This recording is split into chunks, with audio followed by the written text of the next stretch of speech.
साईं राम। सभी साईं भक्त और साईं परिवार को चंपा दीदी का प्रणाम। ओम साईं राम। सभी साईं भक्त और साईं परिवार ऊपर मेरे साईंनाथ की कृपा सदा बनी रहे, ऐसी शुभकामना और साईं चरणों में प्रार्थना। तो सभी साईं भक्त और साईं परिवार अपना ख्याल रखे और साईं की शिक्षाएं, साईं की लीलाएं अपने जीवन में उतारे। मैं अगला अनुभव सुनाने जा रही हूँ। उससे पहले बहुत भक्त कमेंट कर रहे हैं कि दीदी गुरुवार को लाए आने वाले थे, कैसे नहीं आए आप। तो मेरा कुछ जैसे कोई साईं भक्त का प्रॉब्लम था और उनका काम करना मेरे लिए बहुत ज़रूरी था, इसलिए मुझे टाइम नहीं मिला और मैं लाई नहीं आ पाई। लाई आऊँगी उससे पहले मैं आपको मैसेज दे दूँगी, लेकिन फिर भी कुछ प्रॉब्लम आ जाता है तो मैं कहीं किसी के मदद के लिए निकल जाती हूँ, तब मेरे पास टाइम नहीं बचता है। क्योंकि मैं जो साईं की दुनिया है वही मेरी अब दुनिया है और मैं बाहर ही ज़्यादातर ध्यान सेवा करती हूँ, घर में ध्यान देती हूँ और बाहर मेरा ज़्यादा ध्यान रहता है। तो साईं भक्त साईं परिवार अगला अनुभव सुने। और मैं अभी जो पिछला वीडियो डाला मकान का मेरा, वही मकान का लगता वीडियो है। आप देख के दंग रह जाओगे। तो अभी आगे देखिए बाबा क्या करते हैं। तो अभी जो मेरा पुराना मकान था वो मकान मुझे उस टाइम बेचा नहीं था और उसी में हम रहते थे और ये नया मकान हमने लिया। लेकिन हमारा जब ये नया मकान का सौदा हुआ तब हमने दलाली से यही बात की थी कि हमारे से पैसा जितना पहुंचा जाए उतना ही हम पैसा भरपाई करेंगे, उसके बाद हमारा पुराना मकान आपको संभालना पड़ेगा और उसमें से जो पैसा आपका बनता है वो काट लेना और हमारा बचता है वो वापस कर लेना। लेकिन आप तो मकान का ले बेच करते हैं, सौदा करते हैं, तो आपके पास हमारा मकान बिक जाएगा और हमारा पैसे की भी भरपाई हो जाएगी। तो लास्ट में पैसा कम पड़ता है तो आपको हमारा मकान संभालना पड़ेगा। ऐसी हमने बात रखी थी जब नया मकान का सौदा हुआ था। तो अभी देखिए बाबा क्या करते हैं। पुराने मकान में जो हम रह रहे हैं उसकी बगल में एक और पड़ोसी रहते हैं। वो दोनों पति पत्नी टीचर है और एक मैं रहती हूँ और हम दोनों ही हैं, बाकी सब आगे हैं, पीछे की साइड हम दोनों ही थे। अब मेरे को वो मकान ये लेने के बाद 7.5 लाख रुपये कम पड़े तो वो मकान बेचने के लिए रख दिया। वहाँ बोर्ड लगा दिया कि ये मकान बेचने के लिए रखा है। क्योंकि दलाल को हमने बोला कि भाई ये मकान संभाल लो, लेकिन उसने लास्ट में मेरे को मना कर दिया कि दीदी वो मकान मधुरम से बहुत दूर पड़ता है, 1 किलोमीटर 1.5 किलोमीटर का फासला है, इतना दूर वहाँ कौन लेगा मकान।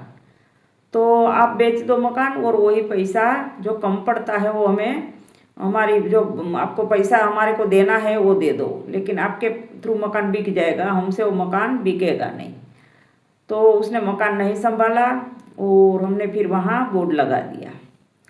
तो जो हमारे पास टीचर रहते थे वो उनका भतीजा जीएबी में सर्विस करता था। वो अपने चाचा चाची के घर आता रहता था। तो उसने मेरा मकान देखा तो उसको लगा कि ये मुझे मकान लेना चाहिए, क्योंकि मेरा चाचा चाची इधर रहते हैं तो मैं भी पास में ले लूँगा तो दोनों पास में हो जाएंगे। तो वो भैया हमारा मकान देखने आए, अंदर बाहर पूरा देखा, फिर बोला कि दीदी आप थोड़ा जो रेट रखा उससे थोड़ा व्याजबी करोगे, कम रेट करोगे तो मकान मुझे ही लेना है, क्योंकि आपकी बगल में जो रहते हैं वो मेरे चाचा है। मैं बोली कोई बात नहीं। फिर हमने कुछ पैसे कम किए और वो भैया ने हाँ कह दिया। और वो मकान छोटा था और वो भैया भी छोटा परिवार, पति पत्नी और एक बेटा, तो छोटा परिवार के लिए वो मकान ठीक है। तो मकान के लिए हमने उनको बोल दिया और उन्होंने हाँ कह दिया। और वो भैया राजकोट में रहते थे, राजकोट में रहते थे, मकान देख के पक्की बात करके चले गए हैं। और वहाँ जाके किसी उनका दोस्त वकील दोगा तो वकील से बात की कि मैं जूनागढ़ में मकान ले रहा हूँ। तो उसने गूगल में मैप देखा होगा तो वकील को लगा कि ये मकान की जो ज़मीन है वो उसमें सरकारी ज़मीन पड़ता है, आप नहीं लेना, उसको ऐसे बोल दिया। उसमें सार्वजनिक जगह जगह कुछ निकल रही है, मैंने देखा बोले ऑनलाइन। अब उसको कुछ कान भर दिए तो उसका फ़ोन आ गया उनके चाचा को कि गोयल भैया को बोलो मुझे मकान नहीं लेना है। पहले हाँ कह दिया, और मेरे को जो मकान बिके तो वहाँ 7.5 लाख रुपये वहाँ उस मकान से निकाल के ये मकान के लिए देना है। 7.5 लाख रुपये मेरे बाकी रह गए हैं, बाकी सब पैसों की भरपाई हो गई है। तो मकान का पहले पक्का हुआ, फिर वो भैया के कोई उनका दोस्त था वकील, उसने कुछ चढ़ाया, उनका कान भरे और वो भैया ने मना कर दिया। और अपने चाचा को फ़ोन कर, उनके चाचा हमारे को बोलने आए, और जब वो पक्का करके गए उसके बाद वो 2 दिन के बाद तो हमारा मकान की बैठक थी। वो पैसा देने आने वाला था लेकिन उसने एकदम से कैंसिल कर दिया। और फिर इतना धक्का लगा, बुरी तरह धक्का लगा हमें कि अब पैसा तो है लेकिन जो मकान बिक जाए तो उसी में से देना है। बैंक में से पूरा निकालते रहेंगे तो घर भी तो चलाना है ना। तो मकान बिक जाएगा तो अच्छा है, वही पैसा हाथों हाथ नया मकान के लिए दे देंगे। लेकिन ऐसा नहीं हुआ। 2 दिन के बाद उस पुराने मकान की बैठक थी वो कैंसिल हो गई। और बाबा ने भी वहाँ भी हमारे को देखो अब कहाँ कैसे हमारे को दुविधा से और वो झटका लगा है, उसमें से बाबा हमें कैसे बचाते हैं। तो अब वो भैया तो मना कर दिए हमारे को, और उसने पहले जो मकान का हमारा देख के गया और मन बनाया मकान लेने के लिए, उसने अपनी पत्नी को भी बताया, अपने बेटे को भी बताया कि हम मकान ले रहे जूनागढ़ में। और फिर कैंसिल कर दिया तो उनका बेटा बोला कि पत्नी भी बोली कि मकान के लिए कैंसिल क्यों किया। बोले वो कुछ उसमें सरकारी ज़मीन निकल रही है और वो जो हमें नहीं लेना है, माथापच्ची वाला काम है, बोले नहीं लेना, ऐसे करने लग गए। वो वकील ने कुछ कान भर दिए तो और मना कर दिए। तो अब देखो उसका लड़का है 25 साल का, 25-27 साल का वो लड़का है। वो हमारे गुजरात में यहाँ मामा देव का बहुत बड़ा मंदिर है, और वो मामा देव को बहुत मानता है। और बाबा का एक एक देव में एक एक देवी में हमें अनुभव करने की ज़रूरत है। हमें कहीं जाने की बार बार ज़रूरत नहीं है, ना हमें देवी देवता की मूर्ति इकट्ठी करने की ज़रूरत है। हमें सिर्फ बाबा का अनुभव करना है। और बाबा ने वहाँ क्या करिश्मा दिखाया देखिए आप। वो फिर जो मामा देव का मंदिर था और जिसने मेरा पुराना मकान का कैंसिल किया, उन्हीं का लड़का वो अपने मामा देव के मंदिर गया और वहाँ बैठा है। अंदर गया, प्रार्थना करी, उसके बाद वहाँ बगीचा था, बाहर आके बैठा। वो बैठा है ऐसे सर पे रुमाल बांध के और मंदिर के बाहर बैठा है। तब तक वहाँ एक बूढ़े बाबा आ गए। और वो तो ध्यान उसका आगे है, पीछे से बूढ़े बाबा आए और उनका कंधा पकड़ा तो उसने उस लड़के ने ऐसे देखा। तो बाबा ने सिर्फ इतना ही बोला कि बेटे हमें जूनागढ़ वाला मकान लेना है। देखिए बाबा का करिश्मा, बाबा को मैं मानती हूँ दिल से। वो लड़का तो मामा देव का भक्त है, लेकिन बाबा वहाँ पहुँचे क्योंकि मुझे यहाँ पैसे का जुगाड़ करना था। वो भी 7.5 लाख रुपये, बहुत बड़ी रकम है। एकदम से 2 दिन में मैं कहाँ से इकट्ठी करूँगी। 2 दिन के बाद बैठक होने वाली थी, वो पैसा आने वाला था और वो नए मकान के हमें पैसे तुरंत ही हम दे देते। हमें दलाली से भी बात कर ली थी और एकदम सौदा कैंसिल हो गया था। तो हम लोग टेंशन में आ गए थे। लेकिन बाबा वहाँ पहुँचे, जिसने उसके पापा ने मकान लेने के लिए हाँ कहा, फिर मना कर दिया। वही लड़का मामा देव का भक्त है, उन्हीं का लड़का।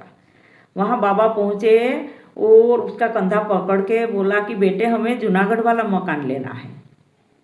और वो लड़का तुरंत ही बोले ये बाबा को कैसे पता, और तुरंत ही वहाँ से बाबा गायब। और वो लड़का अपने घर आया। घर आके बोले उसकी मम्मी से कि मम्मी पापा कहाँ हैं। बोले पापा ड्यूटी से आने वाले हैं। वो इसमें मीटर चेकिंग का साहब था, अफसर था, उसमें सर्विस करते थे। बोले पापा आए ने तो बता देना कि हमें जूनागढ़ वाला मकान लेना है। बोले ठीक है। तो थोड़ी देर में उसके पापा आए, उसकी मम्मी ने बोला कि मकान का कुछ करो ना, वो दीदी वाला मकान। बोले नहीं लेना यार, मना तो कर दिया। वो लड़का दूसरे कमरे में बैठा था, वहाँ से आया। बोले पापा हमें जूनागढ़ वाला ही मकान लेना है, और मकान नहीं लोगे तो मेरे से बात नहीं करना। ना मैं मम्मी से बात करूँगा, ना मैं पापा से बात करूँगा, मेरे से बात नहीं करना। मैंने जूनागढ़ गया हूँ, लेकिन मैंने वो आंटी का मकान देखा नहीं है। मैंने मकान नहीं देखा, वो मकान कैसा है और कहाँ पड़ता है, लेकिन मुझे वही मकान चाहिए।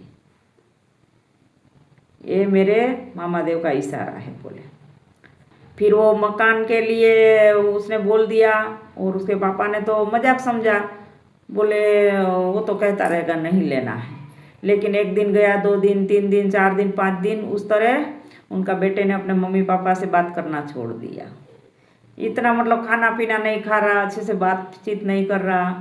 फिर उनके पापा उनकी मम्मी से बोले कि बेटा कितने दिन से मेरे से बात नहीं करता है। बोले उनको जूनागढ़ वाला मकान लेने के लिए उसकी बहुत मर्जी है, बहुत ख्वाहिश है, आप ले लो ना मकान। बोले घर में देखो मकान के लिए कितना कलेश कर रहे, एक बेटा वो भी बातचीत नहीं कर रहा है। तो फिर उसके पापा अपने बेटे को रूम में बुलाया और तीनों मिल के बातचीत किया। 5 दिन उनसे बात नहीं किया था। वो लड़का आया, बातचीत किया और बोले कि तू कहेगा वैसे ही होगा। फिर वापस हो भैया का 2 दिन के बाद जो बैठक होने वाली थी वो कैंसिल हो गई थी। वापस वो भैया का फ़ोन आया, बोले कि दीदी हमें वो मकान लेना है, आपका मकान। मैं इसके पापा से फ़ोन आया कि गोयल सर आपका मकान हमें लेना है। मैं बोले अभी मना कर दो, हमें मकान देना ही नहीं है।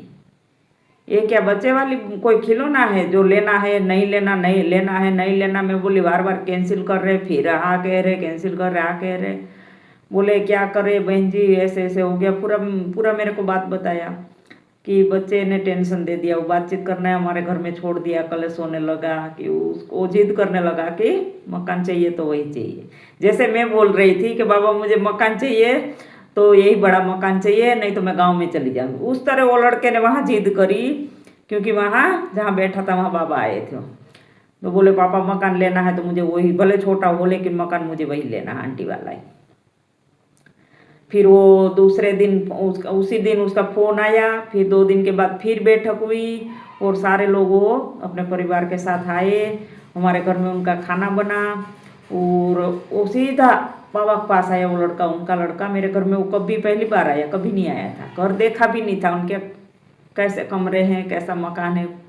लेकिन उसको सिर्फ बाबा ने बता दिया था, वो अपनी जिद पे अड़ा रहा और वो भी बाबा ने वहाँ जिद करवाई।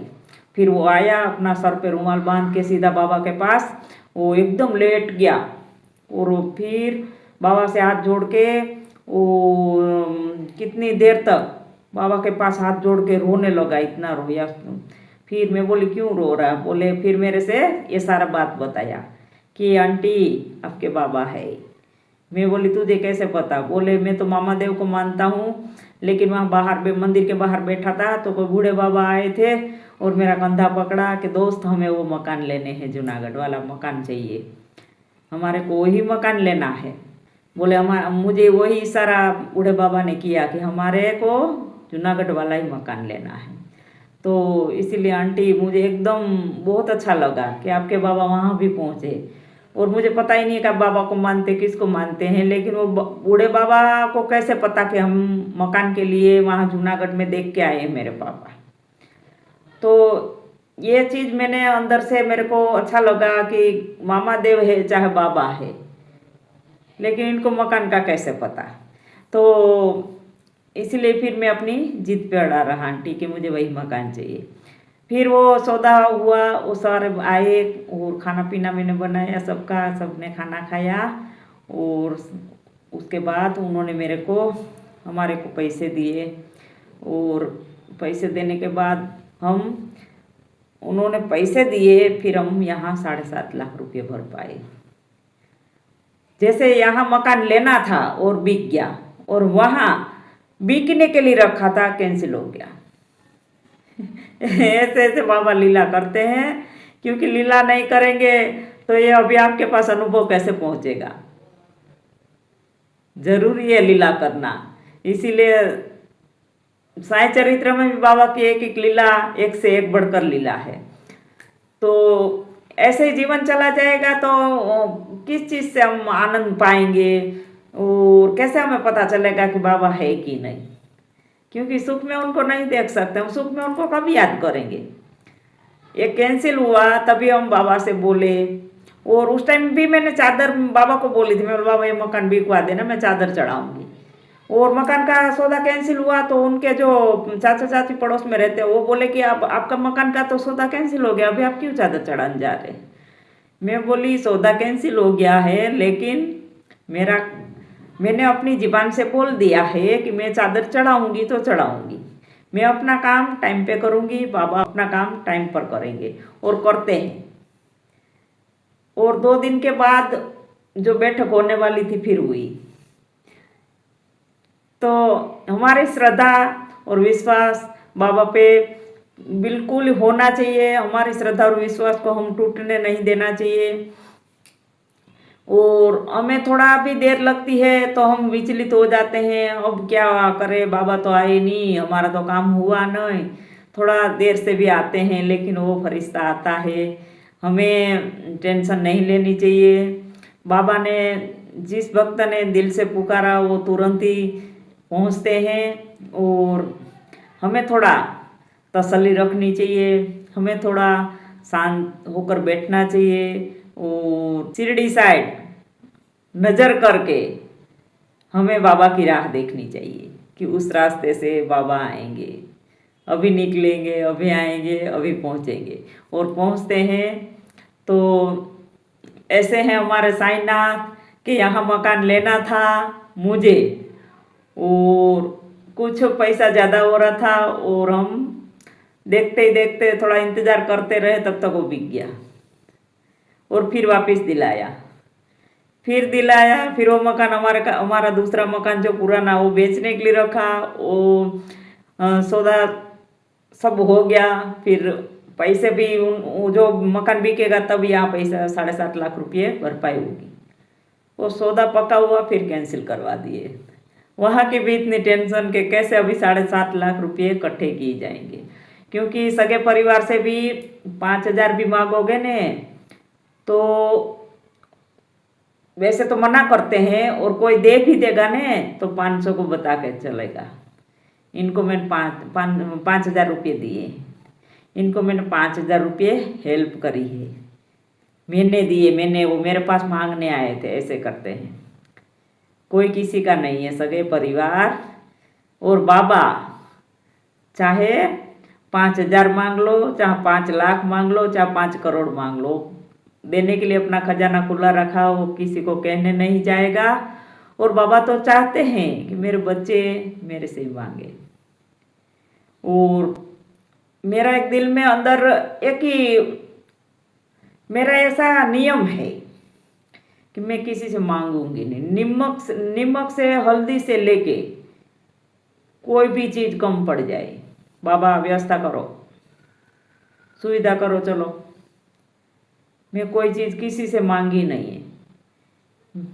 मेरी गैस की बोतल 4-5 है, सबके घर में हेल्प के लिए, मैं मदद के लिए देती हूँ। मैं लकड़ी जला के, चूल्हा जला के खाना बना लेती हूँ, लेकिन मेरा कोई प्रॉब्लम हो जाए मैं किसी से कहती नहीं हूँ। तो साईं भक्त, साईं परिवार बाबा पर दृढ़ विश्वास रखे। कोई भी प्रॉब्लम परेशानी आती है, हम घर में 2 लोग हैं, 4 लोग हैं, हमारे घर में भी हमें दूसरा को नहीं कहना चाहिए, एक दूसरे को नहीं कहना चाहिए। आप अंदर ही रखो, मनी मन जो बात आपके मन में है, कोई भी टेंशन है, परेशानी है, सिर्फ बाबा के पास।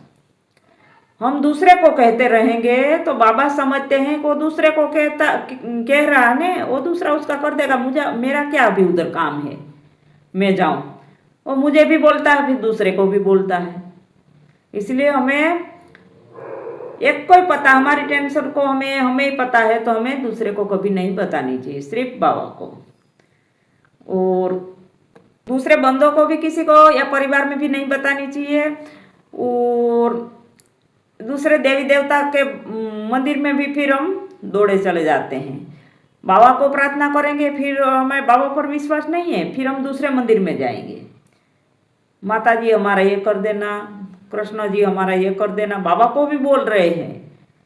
फिर आपके साथ देर से भी काम होगा ना, वो देरी होती जाएगी। साईं को लगेगा कृष्ण करेंगे, कृष्ण को लगेगा उनकी माता करेगी, माता को लगेगा उनकी कुल देवी करेगी, उस तरह होता है। इस कलयुग में साईं अवतार लेके आया है और बाबा कहीं नहीं गए हैं। बाबा ने एक जाने का नाटक किया था और बाबा जीवित है, जिंदा है। तो हमें बाबा पे अटूट विश्वास रखना चाहिए और साईं आते हैं और अपने भक्तों का सारा भार उठाने को तैयार है और करके जाता है। तो प्लीज़ साईं भक्त, साईं परिवार, अपने बाबा पे अटूट विश्वास रखना है। और किसी को कोई भी प्रॉब्लम है तो प्लीज़ जो कमेंट में कमेंट आ रही है उससे मैं बात करने के लिए मुझे अभी टाइम नहीं मिला, और किसी किसी को मैंने नंबर दिया, उनसे मैंने बात भी करी है, और अभी अगली बार लाई आऊँगी तब बात कर लूँगी। बाकी कोई भी प्रॉब्लम है आप दिल से बाबा से कहिए, तुरंत ही आपका समस्या का हल होगा। बड़ी से बड़ी परेशानी टल जाती है साईं के चरणों में। आपके घर में मूर्ति है, वही मूर्ति मेरे घर में है, वही मूर्ति शिरडी में है। हमारे पास नहीं है, मूर्ति है, हमारे पास नहीं है तो सिर्फ श्रद्धा विश्वास नहीं है। श्रद्धा विश्वास होंगे, वो बाबा आते हैं और भक्तों का सारा काम करके चले भी नहीं जाते, रुक जाते हैं। उनको आप दिल दे दो, आप प्रेम करो, प्यार करो, और रुक जाता है। ऐसे हमारे साईंनाथ। तो सभी साईं भक्त, साईं परिवार अपना ख्याल रखे। बाबा की शिक्षा है, बाबा की लीलाएं, प्योर साईं जीवन जीना है। साईं को पसंद है वही करना है, तभी साईं दरबार तक हम पहुंचेंगे।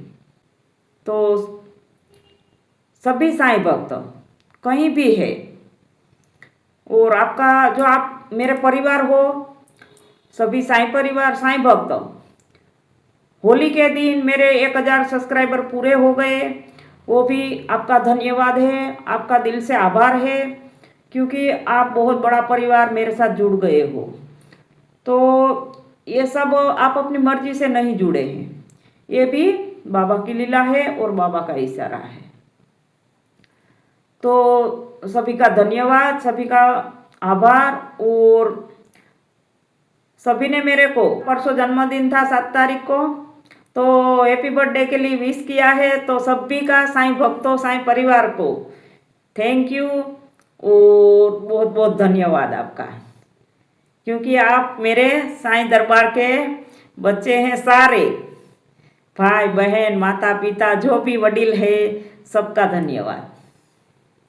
और मैं जन्मदिन मनाती नहीं हूँ, मैं घर में थोड़ी देर बाबा के गाने पर डांडिया कर लिया, फिर मुझे अपना मतलब ये होश नहीं रहता है, बाबा गाना चलता है तो इतना डांडिया कर लेती हूँ, कहीं जाती नहीं हूँ मनाने के लिए। और मोन पशु पक्षियों, दुखी लोगों को कुछ मुझसे हेल्प हो जाए उतनी कर लेती हूँ। तो सभी साईं भक्त और साईं परिवार सभी को ओम साईं राम और सबका मालिक